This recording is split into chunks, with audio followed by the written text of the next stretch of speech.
Welcome back, everybody. We're having a super special episode of Indie Reads Aloud today. There's a brand new book in the world, and I'm so excited to be able to share our friend Jessica Foster. She's here. She has a brand new book that just came out yesterday. I'm so excited for you. Thank you. This is Andy and the Summer of Something. Do you have a copy that you can? I do. So this is the second in this duology, uh, Mm-hmm. and it is YA romance. And there's the first book, Andy and the Extroverts. I love the first book, super, super fun. And I'm really excited to have you back for this one. And I'm so glad that we get to help you launch it.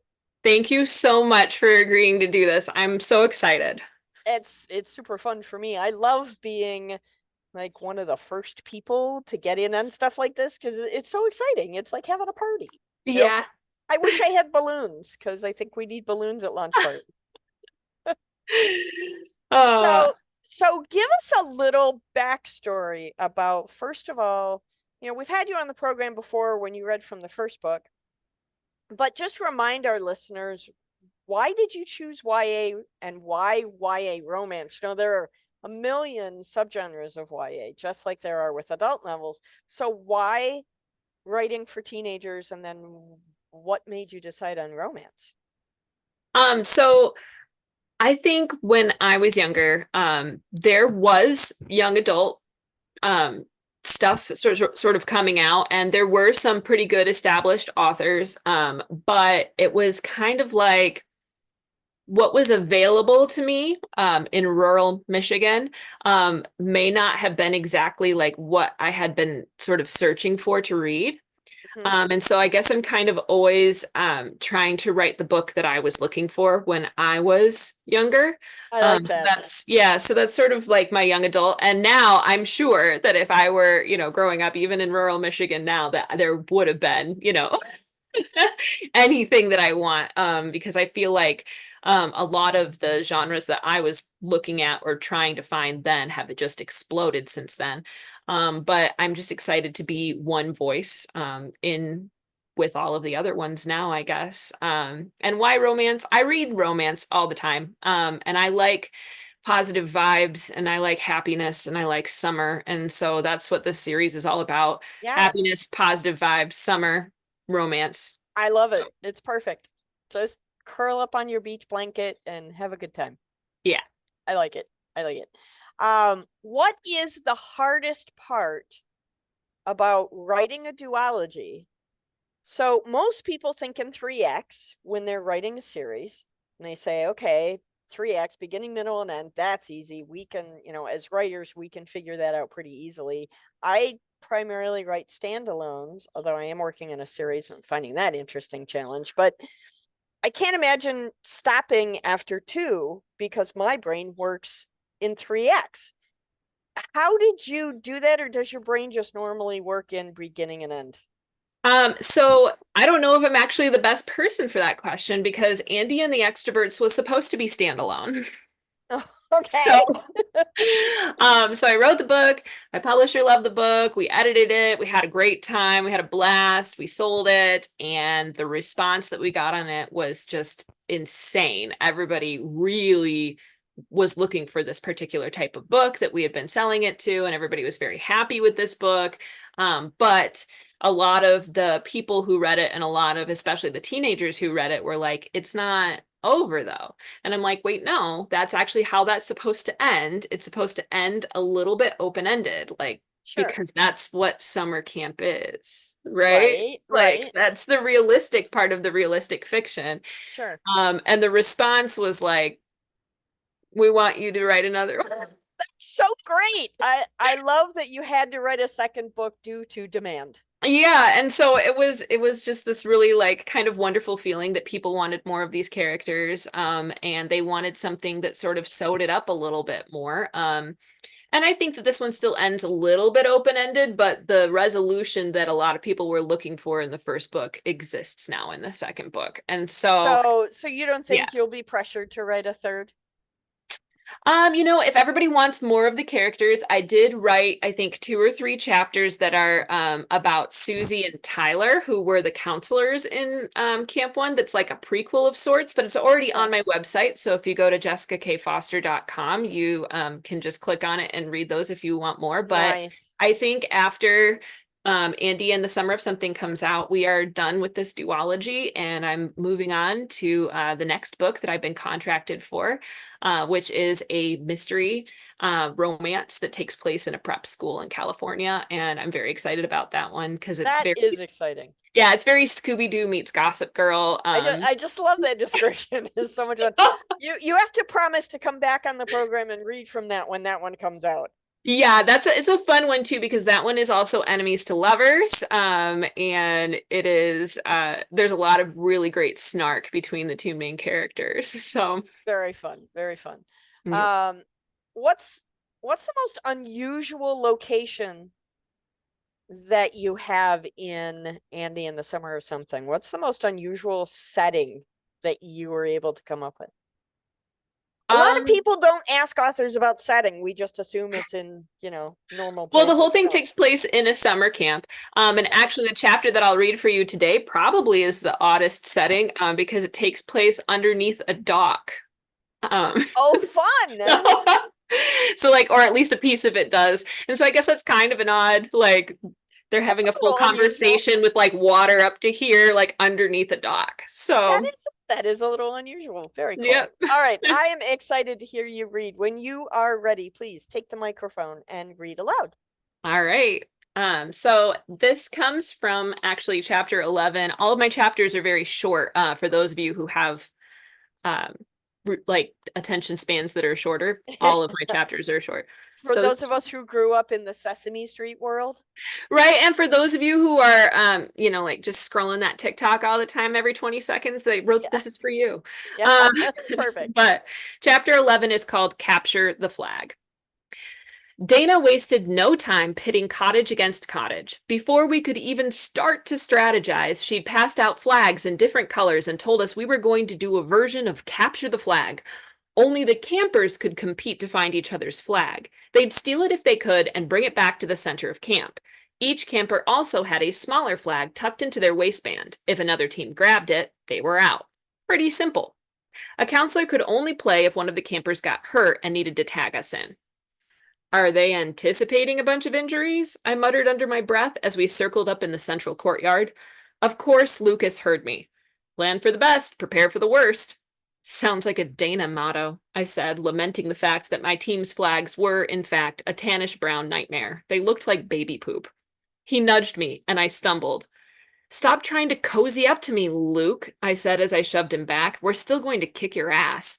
Language, Counselor Andrea, he mocked. Megan and Taylor whispered back and forth, no doubt strategizing. Across the field, Paige stood with her hands on her hips, her eyebrows raised. What? I mouthed. She smiled, then turned to where her campers lounged in the grass. Come on, girls, she encouraged. One of them gave her a dry look. Cheetahs, Lucas's cheetahs sat in the grass too, looking like they didn't have a care in the world. These teams did not have a chance against mine. And your 10 minutes begins now, Dana yelled through the mic attached to her vest. My girls took off running, all in the same direction. I knew they'd have a plan.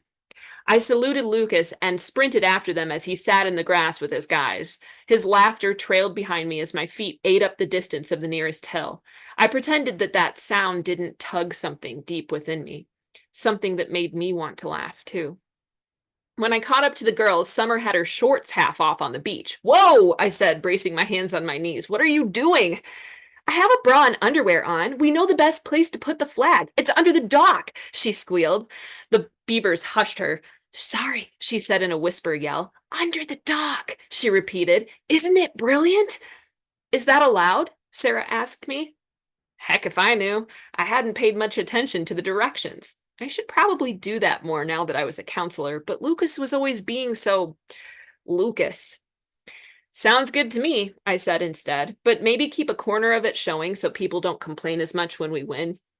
That's the spirit, Summer said, thumping me on the back. She grabbed our baby poop flag and waded into the water. So I think we should take out the weaker teams while avoiding the cheetahs, Destiny said. What makes you think they're the stronger team? I asked. She rolled her eyes. We already sized them all up. If we save them for last, they'll be tired from chasing everyone around, and then they'll make mistakes. But won't we be tired too? No, we're smarter than that. I pressed my lips together, trying not to laugh. Watching them figure things out might be my favorite part of camp. Okay, Blair, Summer, and Sarah will run recon on the clownfish team and report back. We'll use the wood pile by the archery field as home base to psych them out and make them think that that's where our flag is, Destiny continued when Summer got back from the dock. I winced at the fact that they considered the clownfish team to be the weakest, because that was Paige's team. We should still have someone here to defend in case one of the teams figures it out. They can hide behind, like a tree or a bush, Summer said, her voice muffled by the shirt she pulled over her head. I'll do it, Taylor said. Perfect. Okay. And Andy? Destiny made eye contact with me. Yeah? I was part of this now? You should stay in the courtyard in case we need you. It's right in the middle between here and the woodpile. So I needed to run back to where we started. No wonder Lucas wasn't in any rush. He already figured out the best place to stay. Got it. The rest of us will look for opportunities to eliminate the other teams, but nobody get aggressive until closer to the end. We can't risk our flags being pulled. The girls nodded. Sarah tied her hair back in a can-do ponytail. Huddle up, I suggested. We got in a circle and put our hands in. Whisper, I reminded them. Let's not give away our location. 1, 2, 3, beavers, we chanted under our breath. Let's go kick some cheetah butt for Andy, Carolyn said. I laughed, then pointed back to the center of camp. Come see me if you need me. Remember, be a good sport. Megan and Taylor traded a smirk, but I didn't have time to figure out what that was about because Dana's voice echoed throughout the camp. Your 10-minute strategy time has elapsed. Let the games begin. I trotted back uphill to the center of camp. When I broke through the trees, most of the counselors still milled around in the grass. Lucas had his arms folded, staring at me as I sprinted the last 100 yards up the hill. All right, Andy, he laughed. Shut up. I flopped on the scratchy grass. For a long minute, all I did was breathe and sweat. You seem winded, counselor, he said as he sat beside me. You wouldn't be coming all the way from the lake, would you? I sat up, like I would give away our location. No, I'm just out of shape, I lied. He didn't need to know that I had rejoined the track team my senior year. Uh-huh. It's so bright out here, I said, shielding my face with my hand. Why did I never remember to put on sunscreen? Take my hat, he said, pulling it off his head and offering it to me. I rolled my eyes. I'm fine. I have sunglasses. It's no big deal. Fine. I took the hat that he held out and put it on. Thanks. It made a huge difference. It had to be like 90 degrees out here. We sat in silence a few minutes under the glaring sun, neither of us moving toward or away from each other in the heat. I tried not to think about how worn in and perfect his hat felt, or how I shouldn't be using it. Wasn't that more of a boyfriend-girlfriend thing? I should give it back, but then the sun would blind me. So, I was thinking, he began, but cut off as Taylor came into view, limping up the hill. I scrambled to my feet, and so did Lucas, both of us running down to her. I still have my flag, she panted as Lucas slung her arm over his shoulder and supported her. I did the same, and together we took her to the nearest picnic table for medical attention. Andy, she said as I sat her down, take my flag. What? How did this even happen? I thought that you were... I stopped, realizing I shouldn't give away our spot in front of Lucas. He was the enemy, after all. Take my flag, she said again and handed it to me. You know my job. She sucked in a breath as Lucas touched her ankle. Oh, I was in, and no one was guarding the dock. I took her brown flag. Are you sure you... Go, she yelled. I shoved it in my shorts and took off like a shot, leaving both her and Lucas squinting after me. As I got closer to the dock, I darted between trees looking for a place where I could see the water and intercept anyone who came by. I set myself up behind a large oak tree, panting. No one was here yet. At least, I didn't think so. If I checked our hiding spot, I'd risk a camper seeing me do it. Better to guard an empty dock than to give it away like that. After a couple of minutes, I adjusted Lucas's hat on my head and began to breathe normally. No one would think to come this way. I was the failsafe, like Taylor had been. How did she hurt herself this early in the game? Did she get bored, walk around, and jump over a root in the woods or something? So random. Time passed, and I was grateful for the shade from the trees. With no wind, I would have baked out in the open. Hat or no hat. Squeals, groans, and cheering echoed from near the woodpile, so the beavers' fake home base must have been found, or maybe they attacked someone. I leaned against my tree and soaked in the quiet hum of nature, trying not to think about anything but my job. Protect the flag. That was the job. Be a good teammate. That was the job. Be a good counselor was the job. They liked me better when I was competitive, but that side of me only surfaced when I was around Lucas. Why was that? After a while, I wished I'd brought my phone. I could have texted Eric or read a chapter of an ebook. This was boring. I was so unnecessary. Then, a rustle in the leaves down by the lakeshore. I sprang to my feet, my heart hammering. No, they couldn't know. I thought of Lucas squinting after me. Maybe I gave away our position by going straight for the lake on the way here. Darn it, he was so perceptive. A flash of floppy blonde hair darted between two trees, getting closer to my own position. It couldn't be. What a cheater! He's going for the dock, I whispered to myself. Beavers! I yelled, but no one heard me because no one was in range. Lucas slipped into the tree line, one of his own campers trailing behind him. A yellow flag fluttered from his waistband. He was playing? How was that fair? A brown flag trailed from my own shorts, but that was beside the point. Like I was anywhere near Taylor's level of competitive. I was just a warm body to stand near the flag nobody was supposed to find. The cheetah camper surged forward. I had to defend this thing.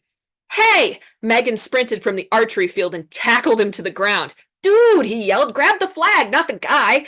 Lucas darted forward. Go, go, the cheetah kid cried. It's under the dock or she wouldn't defend it.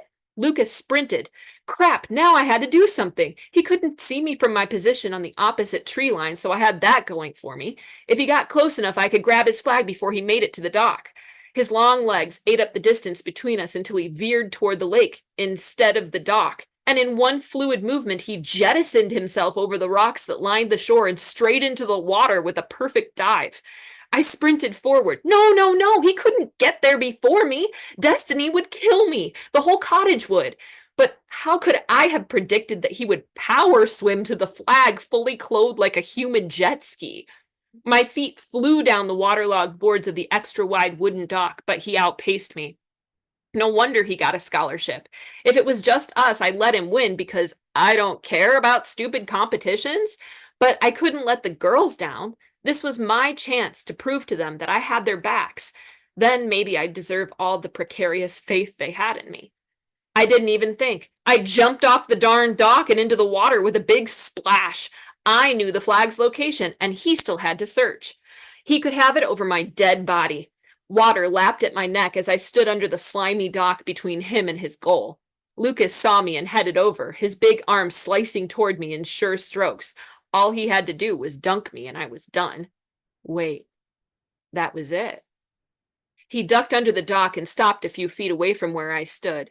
Darn the rules that said we couldn't move it once it was placed.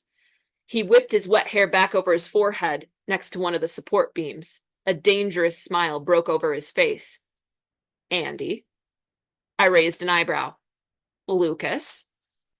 Isn't this a little ridiculous? He said in his be reasonable voice. I know where the flag is. I folded my arms, which was a bit silly because my elbows wanted to float. Then, you should let a camper come for it. He took a large step toward me, water lapping at his shirt. You should let a camper defend it. I pressed one hand against his chest before he got too close. Well, I guess we're at an impasse. He glanced down at my hand, then at the goosebumps coating my arm. Nice word. Did you learn that for your college essays? I like to read, I reminded him. And I like to swim. He pushed against my hand, but my arm held strong. I stared at him. What now, Mr. Tough Guy? He had to go through me to get the darn flag, and he knew it.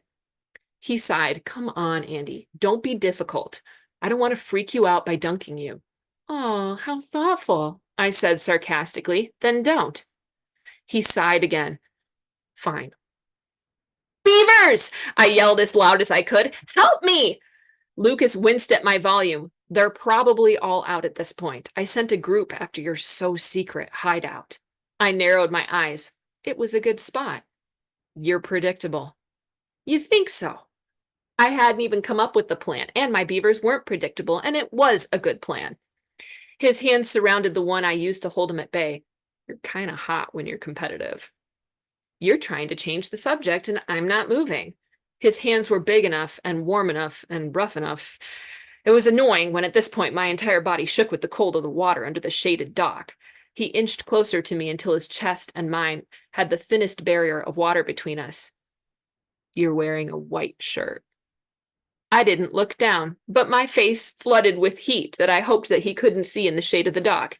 I was wearing a white shirt. How rude of him to mention it like I was in a wet t-shirt contest. I cleared my throat. Does that distract you? My voice came out lower than it should have. You've always distracted me. He breathed, his lips descending. I braced my other hand on his chest, partly to get some space to breathe, and partly I ran my hands down to his shorts. His eyes widened and his fingers came up to graze my cheek. I smirked and ripped the flag out of his waistband. Victory! I said, and raised his soaked yellow flag above my head, knocking my fist against the underside of the dock. Lucas grinned and shook his head as a huge cheer laced with groans echoed from the wood planks above us. Oh my God, had they been there the whole time? How much of that did they hear? Lucas was already pulling himself up onto the dock where our campers waited. I crossed my arms over my boobs and walked out of the shade of the dock and onto the lake shore. Despite being outside, the Beaver girls cheered so loud that I thought I might go deaf. You did it! You stuck up for us! Oh, that was so smooth. I can't believe you dismissed him like that. Epic. The whole thing was epic. Hose before bros. Shh, I said. Good sports, remember? I didn't want them gloating over Lucas, especially when my chest kind of tightened over what it must have looked like just now. I wasn't trying to use him. He was the one pursuing me when I had a boyfriend. None of this means that we won, I reminded them. We have to get their flag. Oh, no, we already won, but watching you and Counselor Luke was too good. We weren't stepping in the middle of that. Sarah produced the cheetah team's yellow flag from her fanny pack and waved it in my face. You weren't. I didn't have to. Oh, for the love of Andy, Andy, Andy, Summer chanted, and the girls picked it up. They grabbed Lucas's flag from my hand, and we marched back to the cottage together, passing the sweaty clownfish team as we went. Paige gave me a tired wave as the girls continued to talk over each other about the competition, their voices escalating the longer they recapped. Taylor's ankle seemed to have magically healed. I raised my eyebrows at her, and she looked away. Why did this whole thing feel like a setup? I never looked behind me to gauge Lucas's reaction. I was too scared of what I might see. And that's the end of the chapter. Okay, that was so much fun. Thank you for reminding me of my childhood at summer camp. That's yeah, I like that chapter. Yes, it sounds like you had a lot of fun writing it. Oh yeah. Yeah. So, on that note, how easily did that come to you? Did you have to play with it for a while to really get the nuances, or did it just kind of like explode out of you? So everybody has a different writing process, right? Yep. And mine is largely conflict based. So I guess I'm kind of a plantser because I'm kind of a plotter, but kind of a pantser, right? Okay. So once I know like what the major conflict is going to be and how that conflict is going to be resolved, then I try to organically write from that. So I did have to submit to my publisher like a rough outline of what I was going to do for them to sort of approve before they would give me the contract for it. So I did that, and then like with a caveat at the hey, a lot of this will change. Right. And they called me and they're like, yeah, we know. Yeah, it's not written in stone. It'll be fine. But yeah, well, they've gone through edits with me before too. And if they are like, oh, we don't really like, and I'm like, that's okay. We'll just cut that whole scene. I have 4 other scenes we can put in there. Like I'm that person. So I think they kind of like, they get me. Awesome. Very cool. So I knew I wanted to, if anybody's read the first one, the first Andy and the Extroverts, one of the most dramatic scenes is when she fails to climb a rock wall and has a panic attack. So I knew that I wanted to come back to the rock wall at some point in the sequel and make that a different experience for her. Awesome. This time as a counselor instead of as a camper. And so I for sure made sure that that made it into the book. And then I'm so happy that you're giving your readers the opportunity to see how your characters are growing over time. Yes, yes. And so And that's also really fun because she comes into this book like really gung ho, like they really need my kind of leadership. They need like a quiet leader. They need somebody who can just like lead by example. I can't wait to encounter teenagers who are exactly like I was, who are scared to participate so that I can help them. mhm. And then me as the author, I'm like, oh, just wait. I'm going to give you an entire cottage of kids who are uber competitive and who do not need help in that way. Like, we're going Right. to. Isn't it? That's a really fun thing to do as an author, is your characters stand up and say who they are, and they say, I'm more than happy to play this game, just don't make me do that. And then you make them do that just Yeah. because it's fun to see how they react. Well, I mean, it also like conflict creates growth too. Sure. Yeah. So, But it's so much fun to realize that those characters really are organic entities within our brains, mhm. and sometimes they do things we don't expect. So Yeah. it's kind of fun to drop them in situations and go, okay, get yourself out of this one. Right. Yep. Yep. So And like, much you know, fun. occasionally as we're writing too, like we hit a wall and we're like, how are they gonna get out of that one? Yeah. Yeah. It's kind of I'm fun. in the process of drafting a book right now, like because I'm always drafting and then I just most of the time they never see the light of day. Like I draft probably 5 times as much as I'm willing to actually put into the world. Mm. Right. And who knows if this one will ever see the light of day, but I was drafting the other day and I was on the couch and my husband was next to me. My kids are in bed because that's usually when I write. Um, and like my fingers just still over the keyboard. And he's like, are you stuck? And I'm like, because I'm not sure how she's going to get out of it. Like I need to think about it. And he just laughs at me. Yeah. Yeah. So, We get great ideas staring at the ceiling too. I yeah. find that that's really fun. I am so excited that this book is out now. It's brand new. People get to hear, maybe before they even buy it, they can test drive it on the program today. Yeah. And then I know that as soon as everybody hears this, so that they're going to rush out and stores won't be able to keep it in stock. So Oh, I would love that. it's But yeah, you should be able to find it Barnes and Noble online and then Amazon online. And then if you live in West Michigan, most West Michigan indie stores should also have it. So very awesome. Congratulations. I'm so thank excited you. for you. It's always fun to see authors do well and celebrate their work with new books. So and this character, Andy, she's just a delight. I mean, you did a really good job with her. So thank you very much Thank for you. sharing. And I wish you nothing but continued wonderful success. Thank you so much. And thank you so much for having me. You're more than welcome. Come back when you figure out which of the next 6 books you're actually going to publish. Sounds good. Okay.